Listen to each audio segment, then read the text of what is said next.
देखिए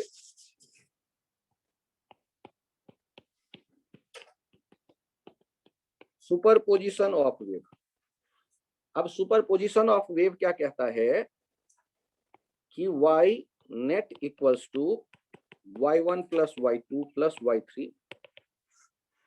कि यदि कभी y देखते हैं आप लिखा गया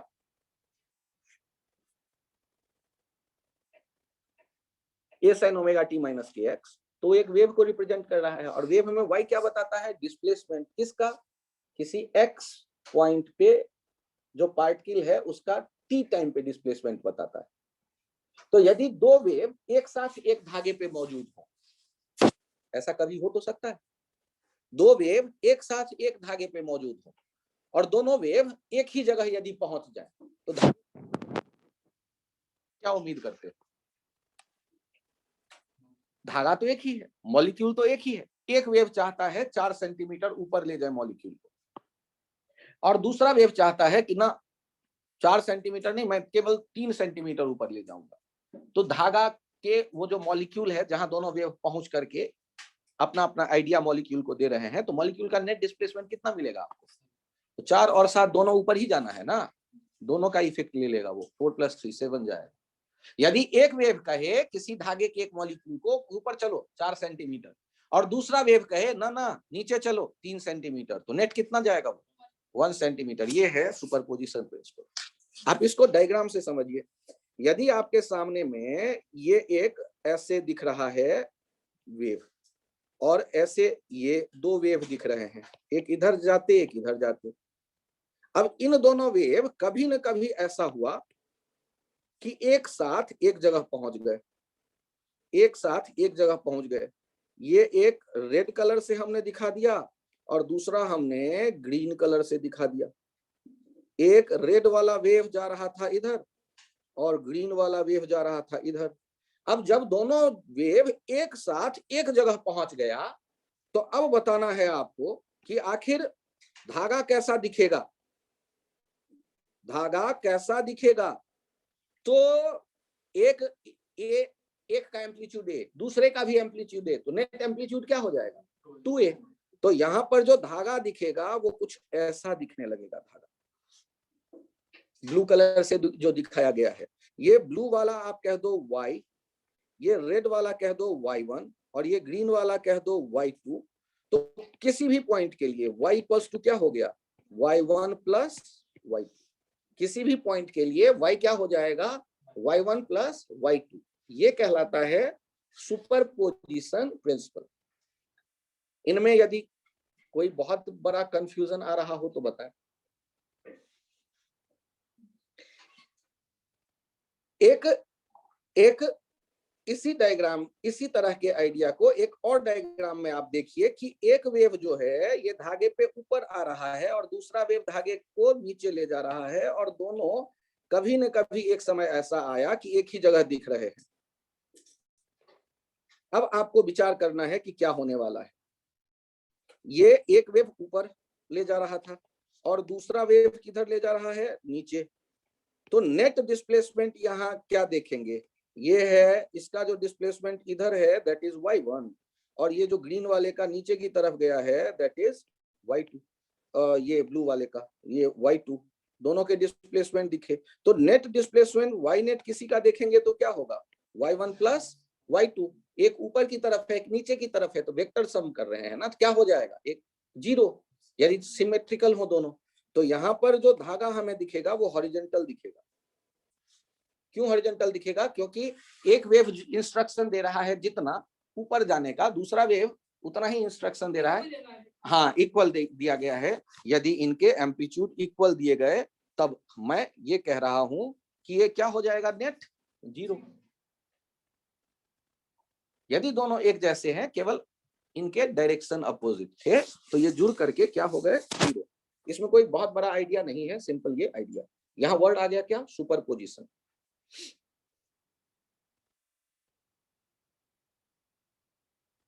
अब बारी आता है नेक्स्ट पॉइंट सोचने की, रिफ्लेक्शन एंड ट्रांसमिशन।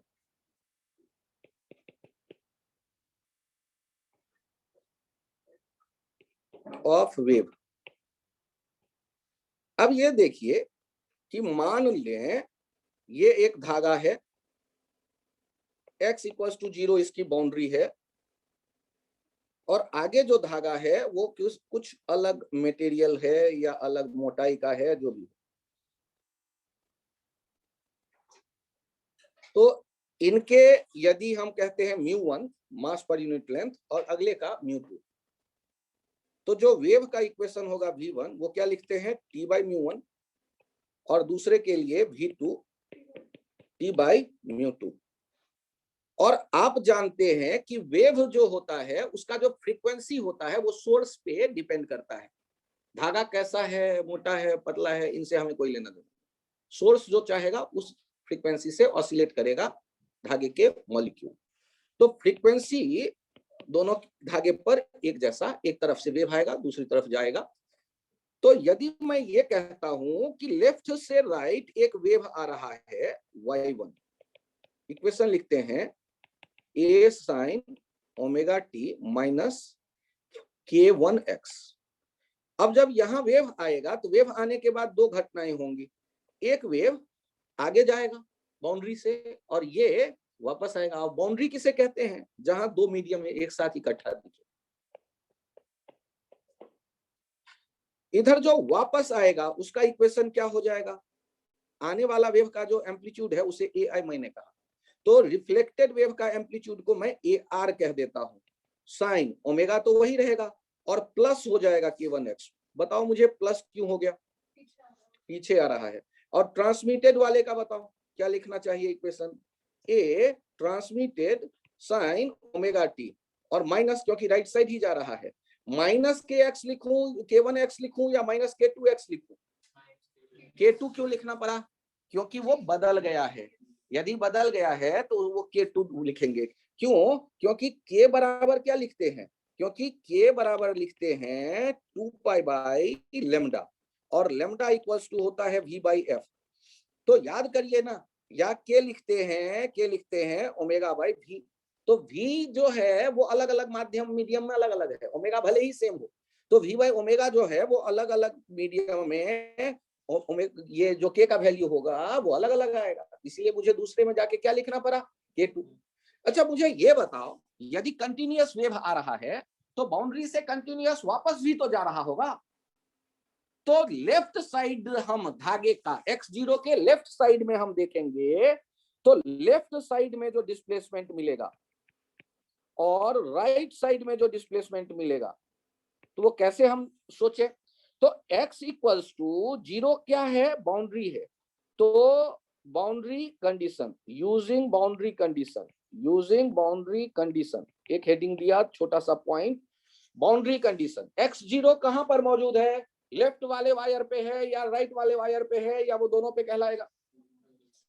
तो आप यदि लेफ्ट वाले इक्वेशन को यूज करके डिस्प्लेसमेंट लिखें x0 के लिए, या राइट वाले इक्वेशन को यूज करके लिखना चाहें डिस्प्लेसमेंट, दोनों से डिस्प्लेसमेंट तो सेम ही आएगा क्योंकि मॉलिक्यूल तो एक ही है। तो मॉलिक्यूल बाउंड, इसे कहते हैं बाउंड्री कंडीशन। तो लेफ्ट वाला इक्वेशन कौन कौन है, y1 और y इंसिडेंट है और y रिफ्लेक्टेड है, दोनों का सम हो जाएगा। पूछो मुझसे क्यों सम हो गया, ड्यू टू सुपरपोजिशन।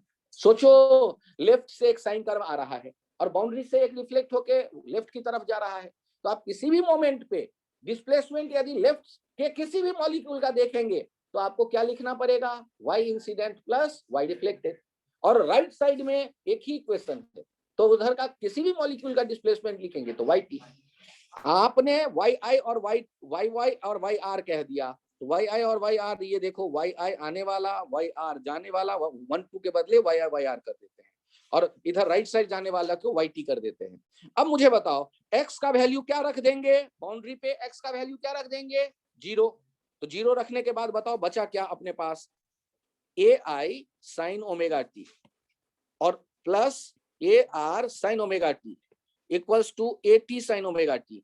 तो हमारे पास एक रिलेशन आ गया, ai प्लस ar किसके बराबर आएगा, at के बराबर आएगा, और sin omega t cancel out हो गया।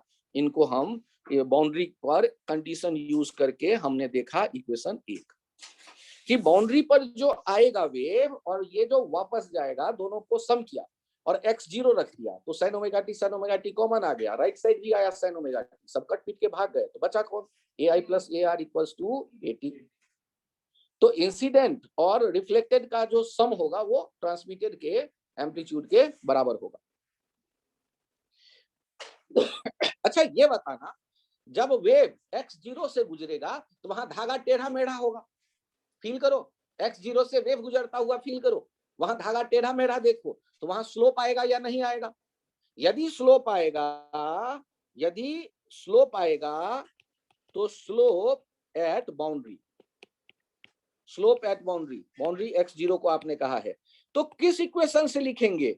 या तो लेफ्ट वाले इक्वेशन से आप लिख लो या राइट वाले इक्वेशन से आप लिख लो, दोनों बराबर होने चाहिए।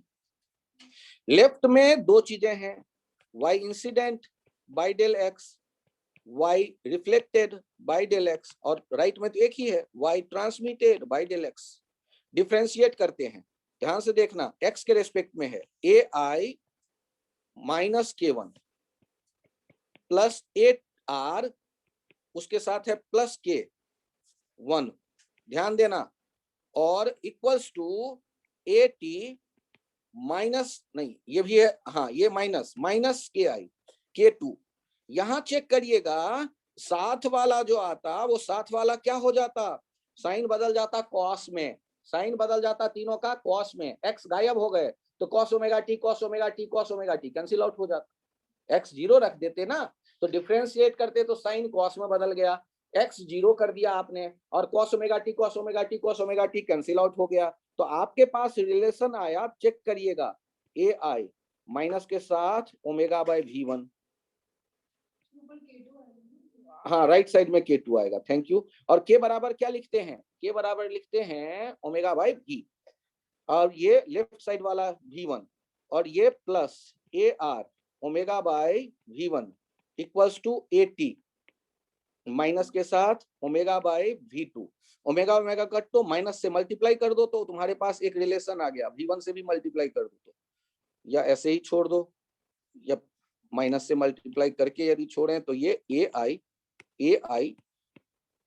Minus AR equals to AT V1 by V2, AT V1 by V2, ये हो गया इक्वेशन 2।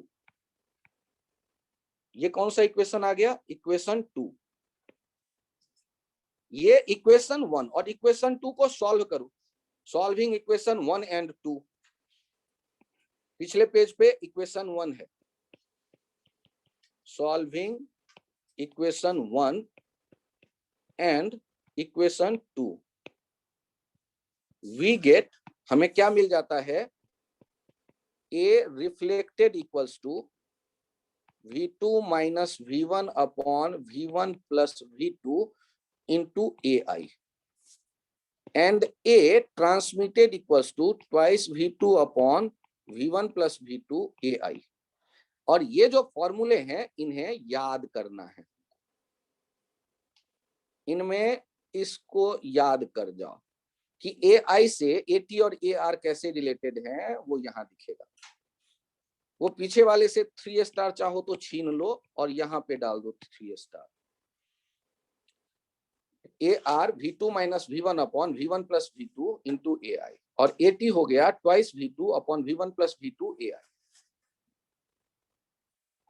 x0 पे हमने लेफ्ट और राइट में वेलोसिटी अलग अलग देखा, लेकिन टेंशन सेम ही रहेगा, क्यों, क्योंकि x0 पे यदि टेंशन अलग होगा तो धागा टूट जाता, लेफ्ट और राइट खींचने वाले फोर्स एक जैसे होंगे तभी तो वहां बाउंड्री बनी हुई है x0 पे। तो वहां ध्यान रखिएगा कि आने वाला एम्पलीट्यूड और रिफ्लेक्ट होने वाले एम्पलीट्यूड और जाने वाले एम्पलीट्यूड में ये ऐसे एक रिलेशन आ गया। आप इस रिलेशन के बारे में एक बार प्रैक्टिस करके देखिए एग्जांपल्स में, आपके सामने में ये है म्यू, ये है बाउंड्री x0 और आगे है 4 म्यू। ध्यान दीजिएगा, ये वेव आ रहा है इधर से, लेफ्ट साइड से वेव आ रहा है जिसका एम्पलीट्यूड है a, और आपको आने वाला इंसिडेंट वाला एम्पलीट्यूड दिख गया, आपको बताना है find a reflected and a transmitted, find a reflected and a transmitted. तो सॉल्व करिए, कैसे सॉल्व करेंगे, तो पहले मुझे V1 बताइए, क्या लिखेंगे, √T/μ। फिर V2 बताइए, क्या लिखेंगे, ये V1 मैंने कहा, ये V2 मैंने कहा, V2 लिखेंगे √T/4μ। ये हो जाएगा 1/2 √T/μ। ये कितना हो जाएगा, V1/2 आ गया। और ये गजब जो भी आया। अब देखिए ये रिफ्लेक्टेड कैसे लिखते थे, V2 minus V1 upon V1 plus V2 into AI। रख दो V2 के बदले V1/2 minus V1 upon V1 plus V1/2। ये कितना हो जाएगा, ऊपर हो गया माइनस V1/2 और साथ में AI भूल रहा हूँ। ऊपर हो गया V1/2, नीचे हो गया 3V1/2 और ये कट पीट साथ में AI। ये काट पीट के देखो कितना आ जाएगा, माइनस AI/3। कितना आ गया ये, माइनस AI/3।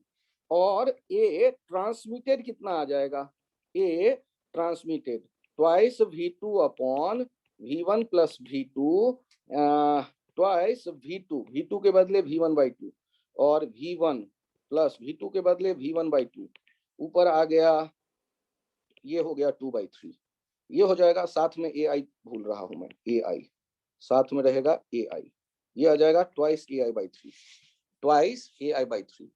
ये क्या आ गया, ट्वाइस AI/3। आप खुद भी सॉल्व कर सकते हैं, मेरे साथ भी सॉल्व कर सकते हैं।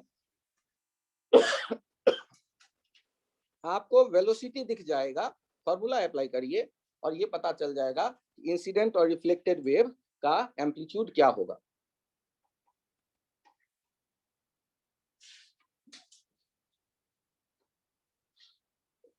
यहां क्या देखा आपने कि सामने वाला वायर मोटा था, 4μ है उसका मास। सामने वाले वायर का मास पर यूनिट लेंथ ज्यादा है, मतलब मोटी वायर होगी। और यदि मास पर यूनिट लेंथ ज्यादा है या डेंसिटी हाई होगा, तो मास पर यूनिट लेंथ ज्यादा है तो सामने वाले में स्पीड कम हो गया।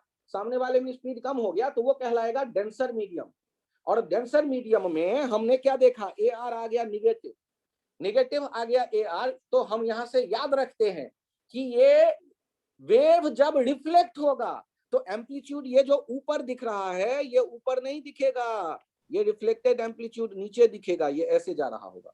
और इसे हम कहेंगे 180 डिग्री पाई में बदल जाना, प्लस A ऐसे आया और जाते वक्त कैसा हो गया, नीचे -A।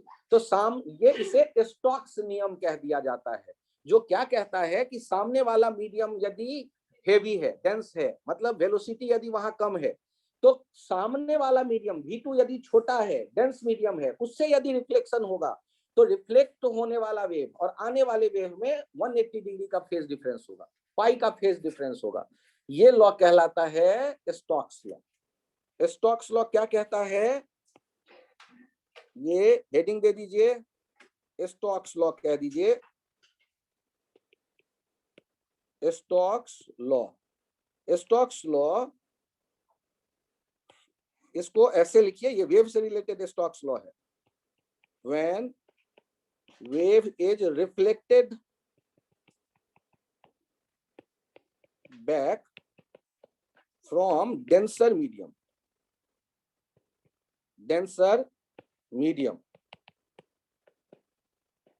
that is V2 less than V1, then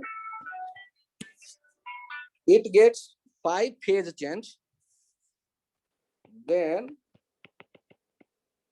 it gets pi phase change.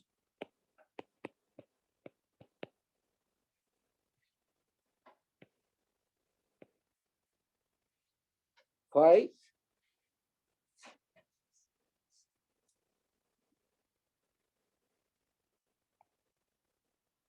आगे लिख दीजिएगा, there will be no phase change in transmission of wave. Phase change in transmission of wave. There will be no phase change. There will be no phase change in transmission of wave.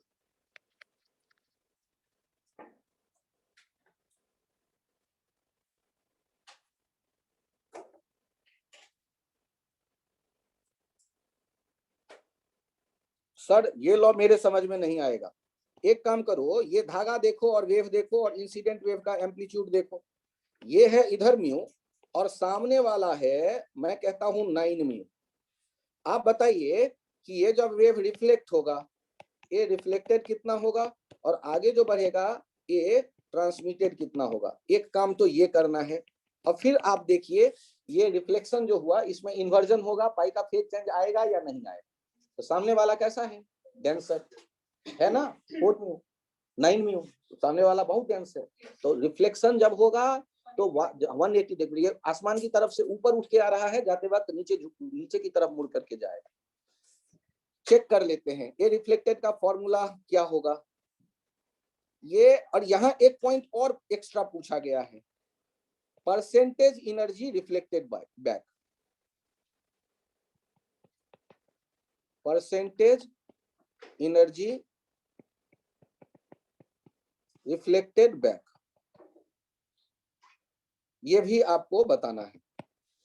तो सबसे पहला काम करते हैं, हमने लिखा ए reflected, क्या था formula, V2 minus V1 upon V1 plus V2 into AI। और V के लिए याद करिए T by 9 mu minus under root T by mu upon under root T by mu plus under root T by 9 mu into AI। Numerator में आ गया 1/3 minus 1 upon 1 plus 1/3 AI। बहुत बढ़िया सौम्य, यहां से कितना आ गया -2/3 AI अपॉन 4/3, ये कितना हो गया चेक करिए तो -2 AI/4, ये कितना आ गया -AI/2, -AI/2 आ गया।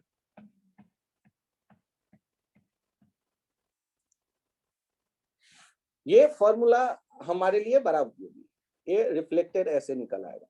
और ध्यान से देखिए ना, V2 जब छोटा होगा तभी तो ये निगेटिव आएगा। V2 यदि बड़ा है मतलब आगे वाला मीडियम हल्का है, बड़े तेजी से वेव भाग रहा है।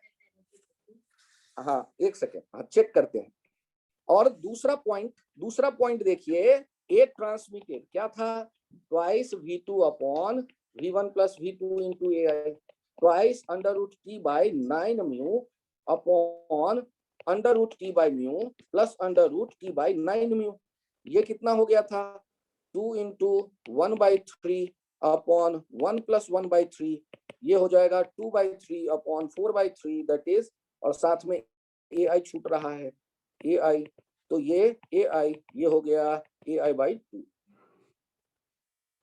ये जब आ गया तो अब याद करो, एनर्जी की बात करेगा तो एनर्जी की तो बात करेगा तो पर यूनिट टाइम करना पड़ेगा, और उतने से काम नहीं चलेगा तो per unit time per unit area बात करना पड़ेगा। और आपको मैंने एक 12 स्टार फॉर्मूला बताया था, intensity proportional to amplitude square. तो यदि मुझे और थोड़ा डिटेल में जाने का मौका मिले तो 1/2 रो V omega square A square की बात करते हैं। तो ध्यान से देखिएगा, रो V और ओमेगा जो है ये इंसिडेंट Y इंसिडेंट और Y रिफ्लेक्टेड के लिए सेम होगा। Y इंसिडेंट और Y रिफ्लेक्टेड एक ही मीडियम में है, एक ही वायर पे है, लेफ्ट वाले वायर पे है, तो उनका वेलोसिटी भी सेम होगा, डेंसिटी भी सेम होगा, V भी सेम होगा। राइट वाला वायर अलग है, लेफ्ट वाले वायर भी है।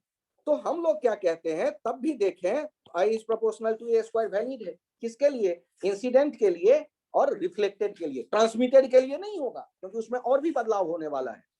तो हमसे जब कहा गया ना कि percentage energy reflected back,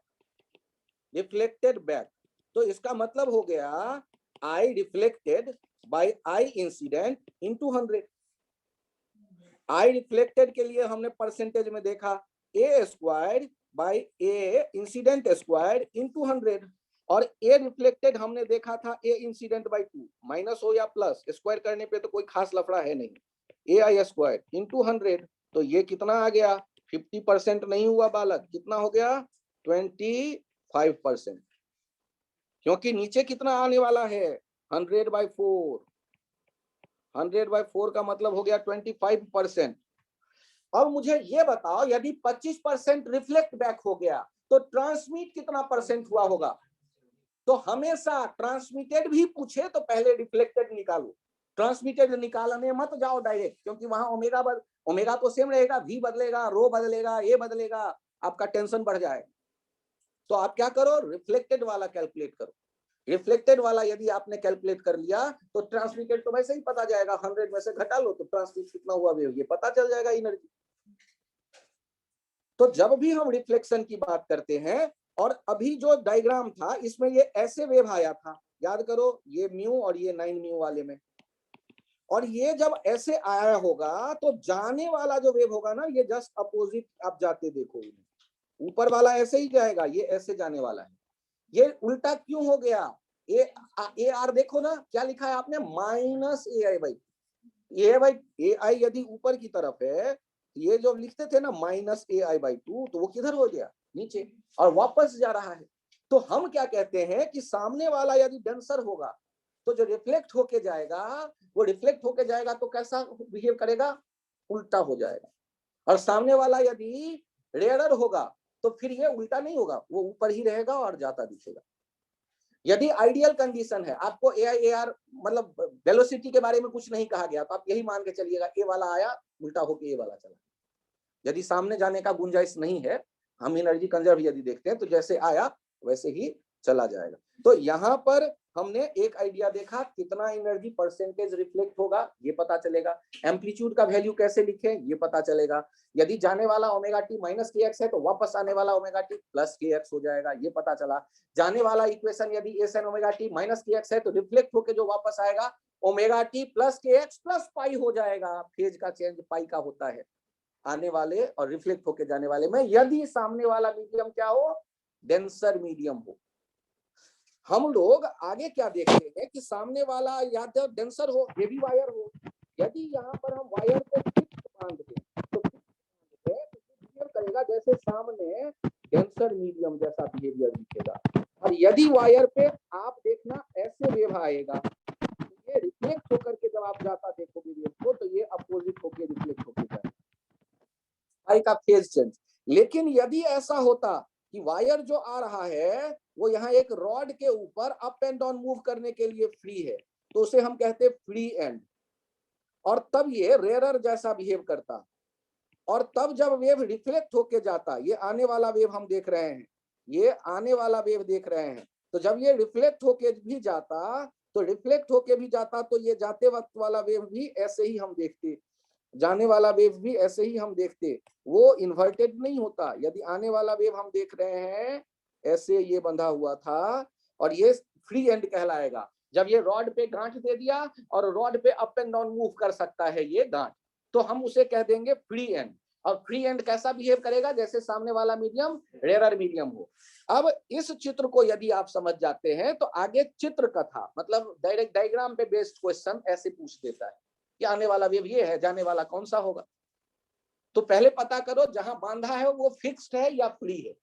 free कहने का मतलब नहीं कि हवा में छोड़ दिया, हवा में छोड़ देंगे फिर तो टेंशन ही नहीं आएगा। फ्री कहने का मतलब अप एंड डाउन मूव करने के लिए फ्री, रॉड होगा, रॉड में गांठ होगा और उस पे बिना फ्रिक्शन के स्लाइड करने के लिए फ्री। यहाँ इस पॉइंट को देखिए और थोड़ा सा अक्ल लगा करके जवाब दीजिए। ये ऐसे हाथी के सूंड जैसा एक वेव है और ये सामने वाला इंड जो है ये कह रहा है फिक्स्ड, फिक्स्ड कह रहा है, फिक्स्ड है तो मतलब ये डेंसर, फिक्स्ड कह रहा है इसका मतलब क्या हो गया, डेंसर। अब मुझे बताइए रिफ्लेक्ट होके ये कैसा जाएगा, रिफ्लेक्ट होके ये कैसा जाएगा, फिक्स्ड है, रिफ्लेक्ट होके, तो मैं ऑप्शन दे रहा हूं, क्या रिफ्लेक्ट होकर के ऐसा वेव जाएगा, क्या रिफ्लेक्ट होकर के आपको ऐसा वेव जाता दिखेगा, सोच के बताइएगा, क्या रिफ्लेक्ट होकर के आप ऐसा वेव जाता देखेंगे, इसमें कोई गड़बड़ है या ठीक है। ये यहां देखिए यदि आप कह देते हैं कि ये इधर जा रहा है तो ये नहीं चलेगा, जो पहले आएगा, पहले सूंड आया हाथी का तो पहले सूंड आगे जाएगा, देखो ना इंक्लाइंड वाला पहले आगे जाएगा, उल्टा तो होगा, उल्टा तो होगा, और जो पहले आया जैसा आर्क वो पहले जाएगा वापस। ये सर पहले वाला नहीं समझ में आया, ध्यान से देखो, हाथी का यहाँ पे मैंने बनाया पूंछ, तो जब ये हाथी का पूंछ बनाऊंगा तो जाते वक्त हाथी का पूंछ पीछे होगा कि नहीं होगा? अब फील करो ना यार, अगला वाला सूंड है, पीछे वाला पूंछ है, तो पूंछ बाद में ही तो दिखेगा जब मुड़ा होगा हाथी दीवार के पास जाके और इन्वर्टेड हो गया, पैर अब तू आसमान की तरफ और सर जमीन की तरफ। अरे ऐसा क्यों हो गया? डेंसर मीडियम था। अच्छा सोचो, यदि सामने वाला जो मीडियम होता, यदि वो सामने वाला मीडियम रेयरर मीडियम होता, मतलब वो ऐसे बंधा होता रॉड पे स्लाइड करने के लिए, ये फ्री होता, तो तब ये जाता तो कैसा जाता हाथी? हाँ मिरर इमेज जाता, उसमें हाथी का जो है पूंछ तो पीछे हुआ, लेकिन वो उल्टा पैर वैर नहीं होगा, वो जैसे जा रहा है पूंछ पीछे देखो और वो हाथी को जाते देखो। क्या जाने वाला समझ में आया? तो इस पे भी नंबर मिलते हैं, हाथी दिखता ही नहीं तो नंबर कहाँ से आएगा? मतलब आपको यदि दिखा तो केवल ये देखना है कि सामने जहां बांधा वहां फिक्स्ड है कि फ्री। यदि फिक्स्ड है, पहले तो ये तय करो वापस जाएगा तो सूंड पहले आया, मुड़ के सूंड आगे जाएगा, ये एक पॉइंट। और या तो ये उल्टा होगा या वैसे ही जाएगा। उल्टा कब होगा? जब सामने फिक्स्ड हो, और वैसे ही रहेगा जब सामने फ्री हो। फ्री का मतलब हवा में छोड़ दिया धागा नहीं, रॉड पे बांधा है और रॉड पे अप एंड डाउन मूव करने के लिए फ्री। तो ये आइडिया थोड़ा थोड़ा समझ में तो आ ही गया होगा। चलिए, ये रिफ्लेक्शन की कुछ कहानियां थी, और इसी में इंसिडेंट और रिफ्लेक्टेड के सुपरपोजिशन का डायग्राम पे कुछ क्वेश्चन रहता है बाद में। अभी के लिए इतना ही रखते हैं। Thank you, bye bye.